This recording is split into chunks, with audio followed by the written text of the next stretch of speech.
संपूर्ण क्रांति। दोस्तों, यह एक भाषण है जिसके लेखक जयप्रकाश नारायण जी हैं। 5 जून 1947 ईस्वी के पटना के गांधी मैदान में दिए गए भाषण का एक अंश है कि आज यहाँ उपस्थित हजारों लोगों के बीच अपने विचार को प्रस्तुत करते हैं।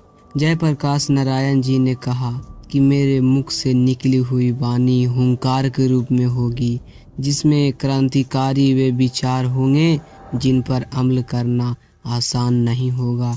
इसे अमल करने के लिए बलिदान करना होगा, कष्ट सहना होगा, गोली तथा लाठियों का सामना करना पड़ेगा, यहाँ तक कि जेल जाना भी पड़ेगा। यह कोई विधानसभा के विघटन का आंदोलन नहीं है, बल्कि एक मंजिल है, जो रास्ता है और जो रास्ता में है किंतु दूर जाना पड़ेगा। 27-28 वर्षों के बाद हमें जो स्वराज मिला है, उसमें जनता भूख, महंगाई और भ्रष्टाचार के कारण कराह रही है। आज जनता की स्थिति काफ़ी बदतर है। आज स्मृतियां जाग गई है, जिनका भर हृदय आ गया है। आज जो जिम्मेदारी कंधे पर आई है, मैंने इस जिम्मेवारी को अपनी तरफ से मांग करके नहीं लिया, बल्कि आप लोग ने इस कार्य को पूरा करने के लिए अधिकार दिया, जो सहर्ष स्वीकार है। जेपी जी अपनी पढ़ाई के दरमियान निरंतर छात्रवृत्ति प्राप्त करते रहें। उनके मित्र दोस्त भी अव्वल दर्जे के थे। गांधी जी के आह्वान पर इनके सभी मित्रों ने असहयोग आंदोलन किया। इस तरह से 1.5 वर्ष अपना जीवन बिताया। क्योंकि ये विज्ञान के छात्र थे, इनको माता पिता के द्वारा फूलदेव बाबू के पास भेज दिया गया। लेबोरेटरी में कुछ प्रयोग करके सीखे।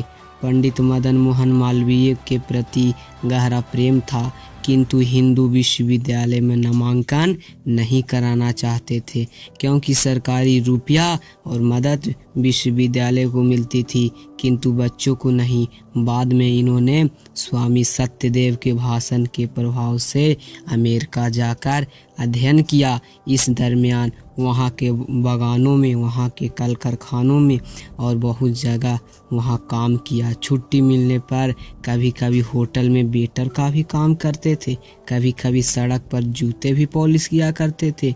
अमेरिका में बीए पास करने के बाद कॉलेज में असिस्टेंट ऑफ डिपार्टमेंट हुए, फिर ट्यूटोरियल क्लास लेने लगे। वहाँ वे मार्क्सवादी विचारधारा के रहे, किंतु भारत में लौटने पर वे कम्युनिस्ट नहीं हुए। यहाँ कांग्रेस में शामिल होकर स्वतंत्रता के आंदोलन में कूद पड़े तथा समय समय पर जेल की भी हवा खाते रहें। यही नहीं, कांग्रेस के रोष को निकालते रहें और उसे सुधार करने की प्रेरणा भी देते रहें।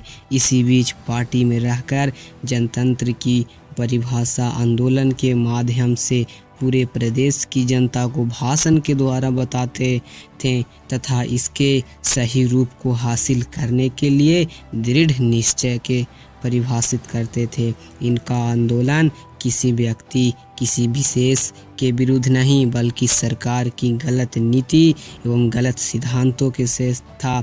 यही कारण है कि पार्टी में रहकर 1940 के दशक में लोकतांत्रिक समाजवादी पार्टियों के साथ बने रहें।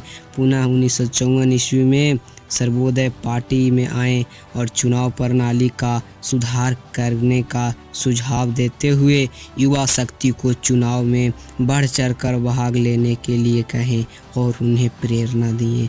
इसी तरह उन्होंने राजनीति के अंतिम चरण में आपातकाल के बाद जनता पार्टी में को भी गठन किया और पूर्ण सहयोग किया।